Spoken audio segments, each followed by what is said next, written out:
चाहे कुछ भी हो जाए, मेरे कदम पीछे नहीं हटेंगे।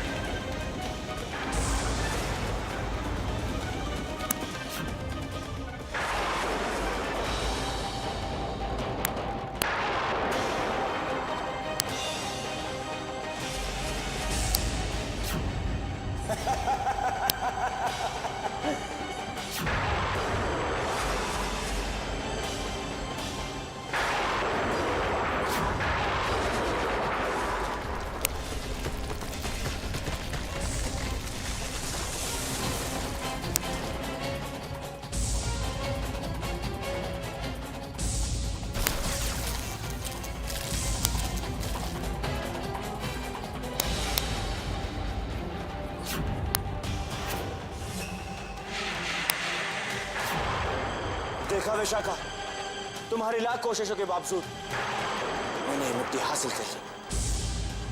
अब इसी मिट्टी से मैं तुम्हारी मिट्टी खराब करूंगा। यही है ना जो अमृता को मुझसे बचा रही थी। अब देखता हूं मेरे कहने से अमृता को कौन बचाता है।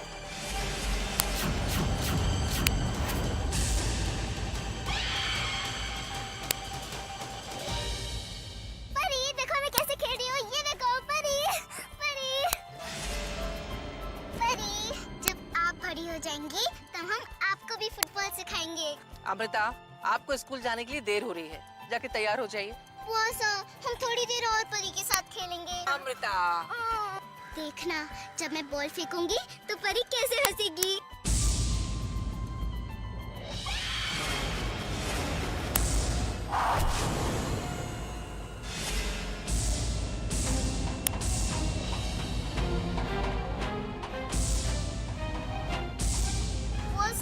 ये बॉल इतनी दूर कैसे चली गई? मना किया था ना, अब जाओ उठा के लाओ जाके। परी, हम अभी बॉल लेकर आते हैं।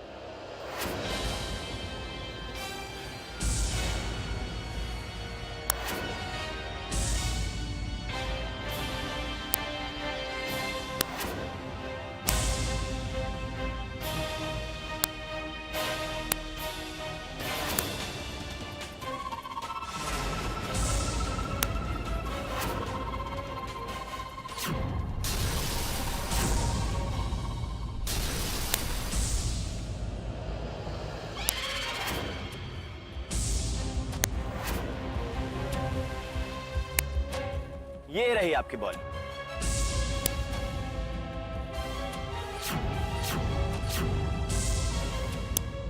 अच्छा सुनो तो, थोड़ी देर हम लोग साथ में खेलें? नहीं मामा साहब, हमें परी के साथ खेलना है। हमें स्कूल भी जाना है। अरे अच्छा सुनो, हम आपसे इतना प्यार करते हैं और आप हैं कि हमारी कोई बात मानती ही नहीं। अच्छा थोड़ी देर खेल सकते हैं। ये देखो,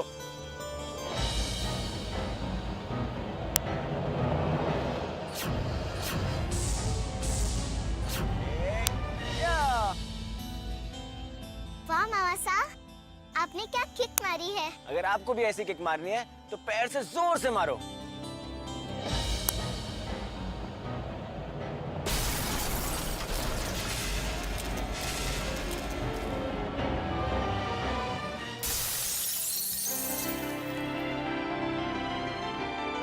वाह,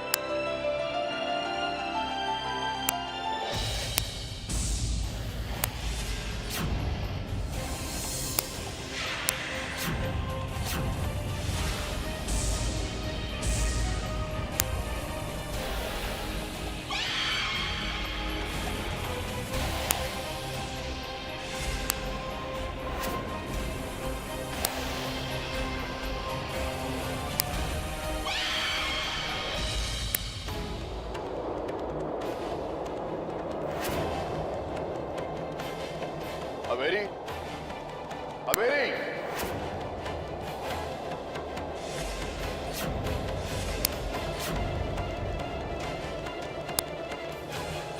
पहचाना कावेरी?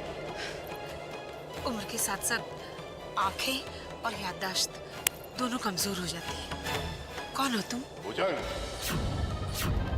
भुजंग, इतने साल बाद अचानक कैसे आना हुआ? बहुत साल पहले नाग पंचमी के दिन त्रिवेणी अपनी बच्ची तुम्हारे पास छोड़ गई थी। त्रिवेणी? वही त्रिवेणी ना जो नागिन से इंसान बन गई?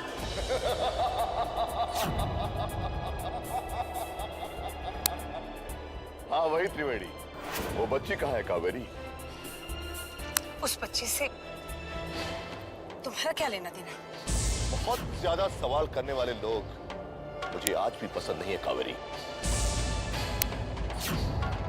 वो कुछ साल तक मेरे साथ थी, फिर वो चली गई। कहाँ चली गई? वो भी इंसानों की दुनिया में चली गई। वो इंसानों की दुनिया में क्यों गई है? नागिन के इंसानों की दुनिया में जाने के दो ही कारण होते हैं, प्यार या बदला। एक और चीज है जो नाग लोग को इंसानों की दुनिया से जोड़ के रखती है। क्या? नागमणि। अब तुम ये पता लगाओ कि वो इंसानों की दुनिया में क्यों गई, फिर ये अपने आप पता चल जाएगा कि वो कहाँ है।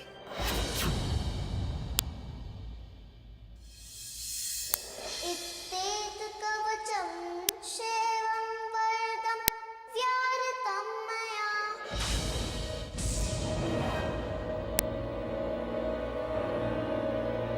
इत्तेत कवचं शैवं वरदं व्याहृतं मया। ऐसा क्यों हो रहा है मेरे साथ? आज पूजा में मेरा मन क्यों नहीं लग रहा है? बार बार मैं मंत्र क्यों भूल जा रही हूँ? मेरा खेल शुरू हो गया है अमृता। अब देखती जाओ क्या होता है। इत्तेत कवचं शैवं वरदं व्याहृतं मया।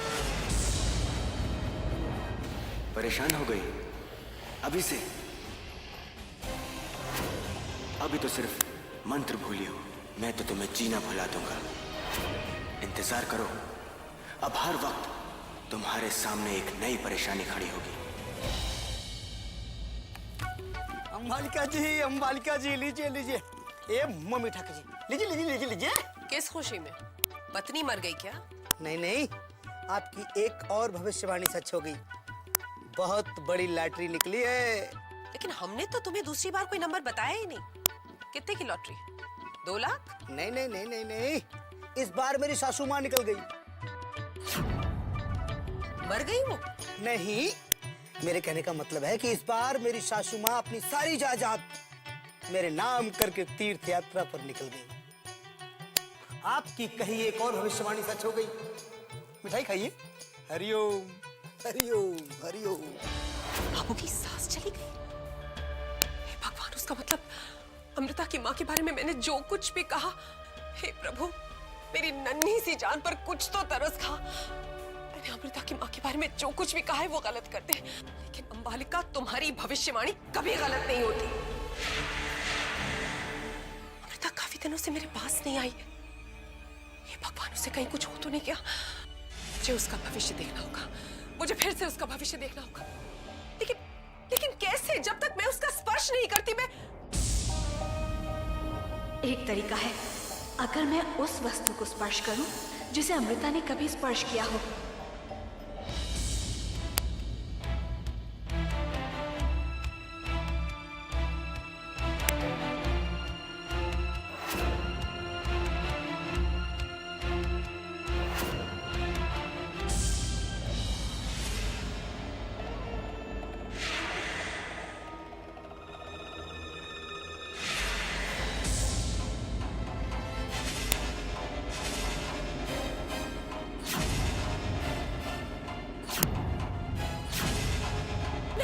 नहीं हो सकता, ऐसा नहीं हो सकता, नहीं नहीं, ऐसा नहीं हो सकता, नहीं नहीं नहीं।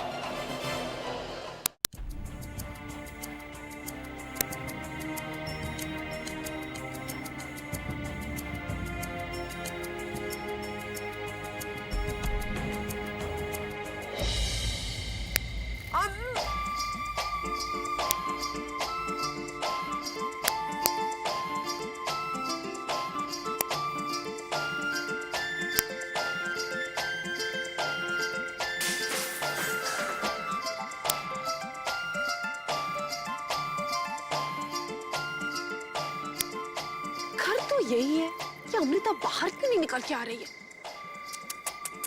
गलत खिड़की में मैंने, ओहो अंबालिका, कभी तो गलती से सही काम कर दिया करो। एक बार और कोशिश करती हूँ।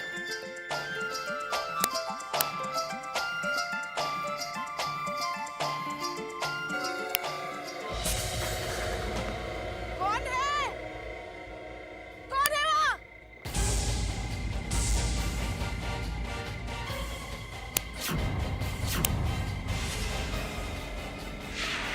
क्या है, कभी बच्ची, कभी जवान, कभी बुढ़िया, ये एक दिन मुझे मुर्दा बना देंगी सबके सब मिलके।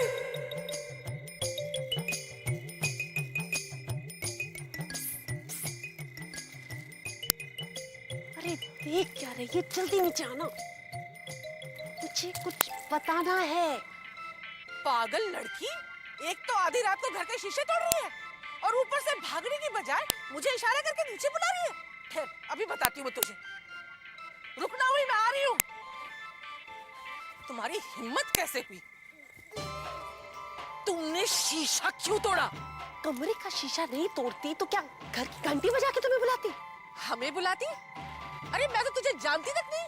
रोज मेरे पास आती हो, अंबालिका ये बताओ, अंबालिका वो बताओ, पर आज कह रही हो तो मुझे पहचानती ही नहीं हो। दिमाग तो नहीं खराब हुआ तेरा? मैं तो तेरी आज तक शक्ल तक नहीं देखी है। अच्छा, तो तुम्हें भी नींद में चलने और भूलने की बीमारी है, बिल्कुल मेरी तरह ना। ठीक है, वैसे मुझे एक बात बताओ कि तुमने आज ये बुढ़िया का वेश क्यों लिया है?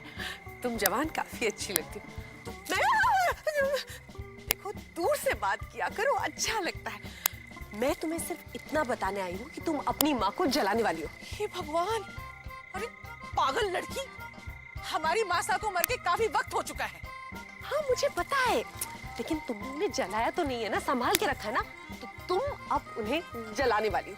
पागल कहीं की, हिंदू रीति रिवाज के हिसाब से जब किसी इंसान का देहांत होता है तो उसका अंतिम संस्कार किया जाता है, ऐसे संभाल कर नहीं रखते। हाँ तो इंसानों में ना, मगर तुम तो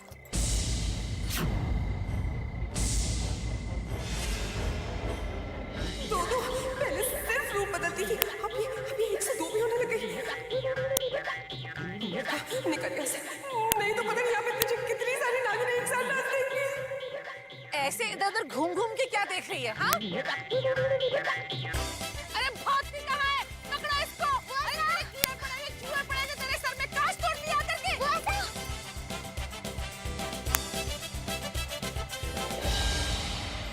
पागल ही तो मैं कि रात को उठ के नागिनों को बचाने आ गई। ओ बूढ़ी नागिन, वो तो मुझे खा रही। बालिका,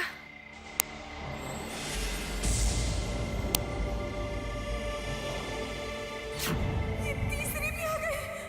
अंबालिका, तुम इतनी रात को मेरे घर में क्यों आई थी? मैं क्यों आई थी? वो क्या है तो कि तुम्हें देखने की बहुत इच्छा हो रही थी, वो इसीलिए मैं अपनी नींद में भूल के तुम्हें देखने आ गई। मुझसे मिलने की इच्छा? वो 2 दिन हो गए ना, और इतनी देखने की आदत पड़ गई कि तुम्हें देखे बिना मुझे नींद ही नहीं आती, इसीलिए आ गई मैं यहाँ पे। लेकिन तुम तो मुझसे डरती हो ना? डरती हूँ, पहले भी डरती थी, अब भी डरती हूँ, हमेशा डरूंगी। लेकिन क्या ना कि तुम्हें देखे बिना मुझे नींद नहीं आती है, मतलब मैं इसीलिए रात को अपनी नींद भूल गई। अंबालिका, सच सच बताओ, क्या कहने आई थी तुम? मैं कैसे बताऊँ? तुम तो अपनी माँ से बहुत प्यार करती हो, उनके बारे में अगर मैंने कुछ भी उल्टा सीधा बोल दिया ना तो तुम तो मुझे पक्का डसोगी। क्या सोच रही हो अंबालिका? बोलो ना, क्या कहने आई थी तुम? मैं सच कह रही हूँ, मुझे बहुत याद आ रही थी तुम्हारी, इसलिए मैं आ गई। तुम बोलती हो या नहीं अंबालिका? बोलो अंबालिका। मैंने फिर से देखा कि तुम अपनी माँ को जलाने वाली हो। अंबालिका, ये क्या कह रही हो? ये कभी नहीं हो सकता। मेरी माँ मेरे लिए सब कुछ है, सब कुछ। मैं मर जाऊंगी लेकिन ऐसा नहीं होने दूंगी। कोई भी शक्ति मुझसे मेरी माँ की शरीर नहीं जला सकती। दोबारा कभी ऐसी बात मत करना, मत करना ऐसी बात।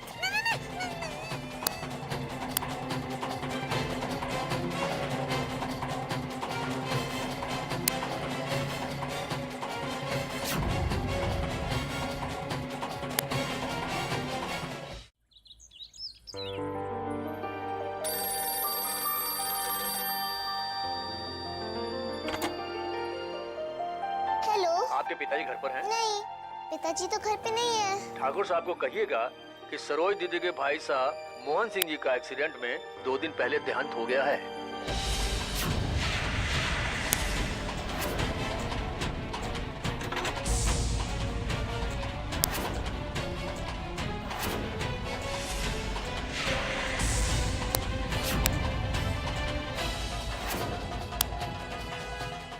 अगर मोहन मामा सा की मौत 2 दिन पहले हो चुकी है, तो ये कौन है जो मोहन मामा सा का भेष लेकर हमारे घर में रह रहा है?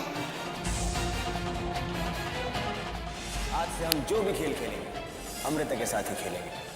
लगता है काफी गहरी दोस्ती है सांपों से आपकी। सारे सांप आप ही की तरफ है। क्या बात है, क्या बॉल मारी है। छोटे मोटे शिकार का तो हमें शौक ही नहीं। अंबालिका सही कह रही थी, ये वही आदमी है जो मोहन मामा सा के भेष में मुझे नुकसान पहुंचाना चाहता है। अगर अंबालिका की ये भविष्यवाणी सच हुई तो दूसरी भी। तुम एक लाल पोटली में रखी नाग को जलाने वाली हो। नहीं,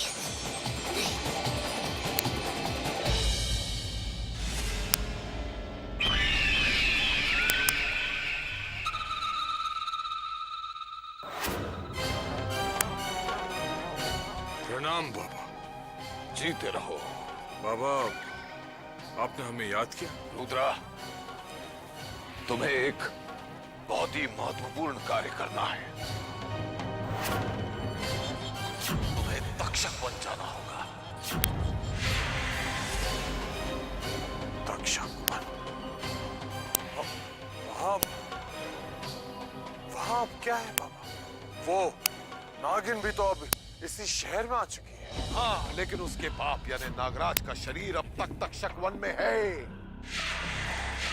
नामुमकिन बाबा।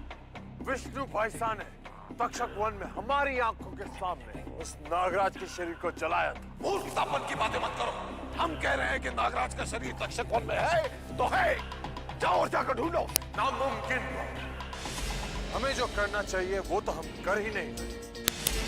बड़ी तो बहुत दूर की बात है, उस नागिन का पता हम अभी तक नहीं लगा पाए। तुम्हारे घाव पर नमक मत छिड़को रुद्रा। क्षमा करें बाबा, लेकिन हमें लगता है कि हम बेकार की चीजों में उलझते जा रहे हैं।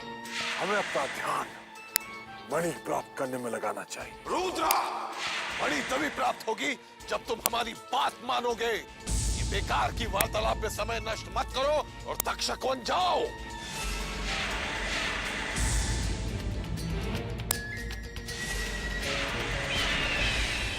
नहीं माँ, मैं आपके शरीर को नहीं जला सकती। मैंने आपसे वादा किया था कि आपको अपने आप से कभी दूर नहीं करूंगी। मैं भी आपसे दूर नहीं होना चाहती माँ,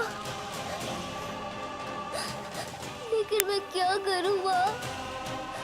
किससे मदद लूँ? यहाँ मेरा कोई मददगार नहीं है। हाँ, एक ही है जो मेरी मदद कर सकता है। मुझे उसके पास जाना होगा।